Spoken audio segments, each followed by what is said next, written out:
আসসালামু আলাইকুম, স্বাগতম জানাচ্ছি বিবিসি নিউজ আন্তর্জাতিক সংবাদে। শুরুতেই সংবাদ শিরোনাম, এরপর বিস্তারিত। শত্রুরা চূড়ান্ত পরাজিত না হওয়া পর্যন্ত হামলা চলবে। ইরানের বিভিন্ন লক্ষ্যবস্তুতে হামলা, যে সতর্ক বার্তা দিলেন ট্রাম্প। ইরানি জনগণকে ক্ষমতা দখলের আহ্বান জানালেন ট্রাম্প। যুদ্ধে জড়ানোর আগ্রহ দেখাল ফ্রান্স। দর্শক, এতক্ষণ শুনছিলেন সংবাদ শিরোনাম। এখন বিস্তারিত। আপনি যদি ইসরায়েলের ধ্বংস চান এবং মুসলিমদের পাশে থাকেন, তাহলে ভিডিওতে লাইক করে চ্যানেলটি অবশ্যই সাবস্ক্রাইব করে দিবেন এবং আপনার মূল্যবান মতামত অবশ্যই কমেন্টে লিখে জানিয়ে দিবেন। এখন বিস্তারিত। শত্রুরা চূড়ান্ত পরাজিত না হওয়া পর্যন্ত হামলা চলবে। মধ্যপ্রাচ্যে যুক্তরাষ্ট্র ও ইসরায়েলের সব সামরিক লক্ষ্যবস্তুতে ইরানি ক্ষেপণাস্ত্র শক্তিশালী আঘাত হেনেছে। ইরানে যুক্তরাষ্ট্র ও ইসরায়েলের হামলার পর ওই হামলা চালনা হয়েছে বলে দাবি করেছে ইরানের ইসলামী বিপ্লবী গার্ড বাহিনী আইআরজিসি।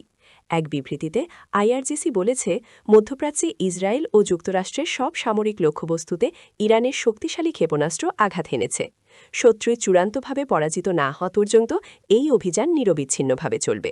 বিবৃতিতে বলা হয়েছে, পুরো অঞ্চলে যুক্তরাষ্ট্রের সব সম্পদ ইরানের সেনাবাহিনীর জন্য বৈধ লক্ষ্যবস্তু হিসেবে বিবেচিত হবে। ইরানে যুক্তরাষ্ট্র ইসরায়েলের যৌথ হামলার জবাবে মধ্যপ্রাচ্যের অন্তত হাফ ডজন দেশে ক্ষেপণাস্ত্র হামলা চালিয়েছে তেহরান। শনিবার ইরানের রাষ্ট্রায়ত্ত বার্তা সংস্থা ফার্স নিউজ মধ্যপ্রাচ্য জুড়ে যুক্তরাষ্ট্রের সামরিক বাহিনীর ঘাঁটি ও স্থাপনায় হামলার এই তথ্য নিশ্চিত করেছে। ফার্স নিউজ বলেছে, মধ্যপ্রাচ্যে যুক্তরাষ্ট্রের আল উদেইদ বিমান ঘাঁটিতে ক্ষেপণাস্ত্র হামলা চালিয়েছে ইরানের সশস্ত্র বাহিনী। এছাড়া মধ্যপ্রাচ্যের আরেক দেশ কুয়েতের আল সালেম বিমান ঘাঁটি, সংযুক্ত আরব আমিরাতের আল দাফেয়া বিমান ঘাঁটিতে আঘাত হেনেছে ইরানি ক্ষেপণাস্ত্র। আমিরাতের আবুধাবিতে ইরানের ক্ষেপণাস্ত্র হামলায় একজন নিহত হয়েছেন বলে কাতার ভিত্তিক সংবাদ মাধ্যম আল জাজিরা জানিয়েছে।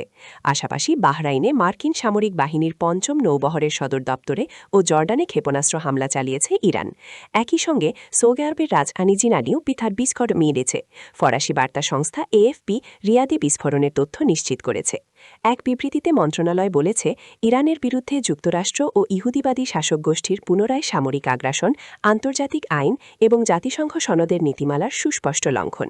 ইসলামী প্রজাতন্ত্র ইরান এই আগ্রাসনকে আন্তর্জাতিক শান্তি ও নিরাপত্তার সুস্পষ্ট লঙ্ঘন হিসেবে বিবেচনা করছে এবং জোর দিয়ে বলছে, এর জবাবে দৃঢ় পদক্ষেপ নেওয়ার বৈধ অধিকার তেহরানের রয়েছে।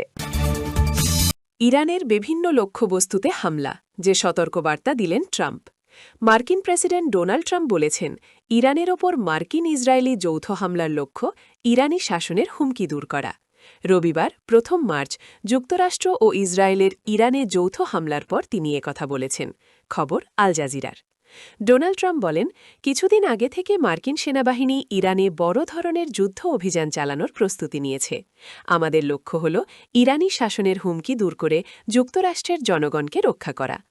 ইরানের দিক থেকে বড় ধরনের কোনো হামলার আশঙ্কা থেকে ইসরায়েল আগেভাগেই এই পদক্ষেপ নিয়েছে বলে জানানো হয়েছে। ইরানের ওপর এই হামলা শুরু হওয়ার পরপরই প্রতিরক্ষামন্ত্রী ইসরায়েল কাটজ পুরো ইসরায়েল জুড়ে বিশেষ ও স্থায়ী জরুরি অবস্থা ঘোষণা করেছেন।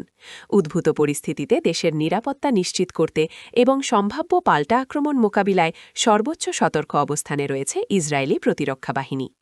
এই হামলার ব্যাপ্তি বা ক্ষতি সম্পর্কে এখনও বিস্তারিত তথ্য পাওয়া না গেলেও মধ্যপ্রাচ্যে এই ঘটনা এক ভয়াবহ যুদ্ধের আশঙ্কা তৈরি করেছে। ইরানি জনগণকে ক্ষমতা দখলের আহ্বান জানালেন ট্রাম্প। ইরানে ইসরায়েল ও যুক্তরাষ্ট্রের যৌথ হামলা শুরু হওয়ার ঘণ্টাখানেকের মধ্যে নতুন ঘোষণা দিলেন মার্কিন প্রেসিডেন্ট ডোনাল্ড ট্রাম্প। তিনি ইরানি জনগণকে রাস্তায় নেমে আসতে ও দেশটির ক্ষমতা দখলের জন্য আহ্বান জানিয়েছেন। এদিকে ইসরায়েল ও যুক্তরাষ্ট্রের যৌথ আগ্রাসনের কঠোর জবাব দিচ্ছে ইরান। দেশটির সেনাবাহিনী ও ইসলামী বিপ্লবী গার্ড বাহিনী প্রতিশোধমূলক ব্যাপক হামলা চালাচ্ছে। ইতোমধ্যে দেশটির মিসাইলগুলো আঘাত হেনেছে উপসাগরীয় দেশগুলোতে। এতে আরব আমিরাতে একজন নিহত হয়েছে বলে খবর পাওয়া গেছে। যুদ্ধে জড়ানোর আগ্রহ দেখালো ফ্রান্স। ইরানে ইসরায়েল ও যুক্তরাষ্ট্রের যৌথ হামলার পর বিশ্বব্যাপী নিন্দার ঝড় বইছে। নরওয়ে, সুইডেন, পাকিস্তান, স্পেন সহ বিভিন্ন দেশ কড়া ভাষায় এই আগ্রাসনের নিন্দা ও প্রতিবাদ জানিয়েছে। একই সঙ্গে তারা কূটনৈতিক সমাধানের মাধ্যমে সংঘাত নিরসনের দাবি জানিয়েছে। এবার মুখ খুলল ফ্রান্স। তবে দেশটির প্রেসিডেন্টের প্রতিক্রিয়ার ভাষায় পরিস্থিতি আরও উত্তপ্ত করার ইঙ্গিত পাওয়া গেছে। রবিবার ১ মার্চ যুক্তরাষ্ট্র ও ইসরায়েল এবং ইরানের মধ্যে যুদ্ধ দ্রুত বন্ধের আহ্বান জানিয়েছেন ফ্রান্সের প্রেসিডেন্ট ইমানুয়েল ম্যাক্রন। তিনি বলেন, বিপজ্জনক উত্তেজনা অবশ্যই বন্ধ হতে হবে। ফরাসি প্রেসিডেন্ট এক বিবৃতিতে বলেন, যুক্তরাষ্ট্র, ইসরায়েল এবং ইরানের মধ্যে যুদ্ধের সূত্রপাত আন্তর্জাতিক শান্তি ও নিরাপত্তার জন্য মারাত্মক পরিণতি বয়ে আনবে।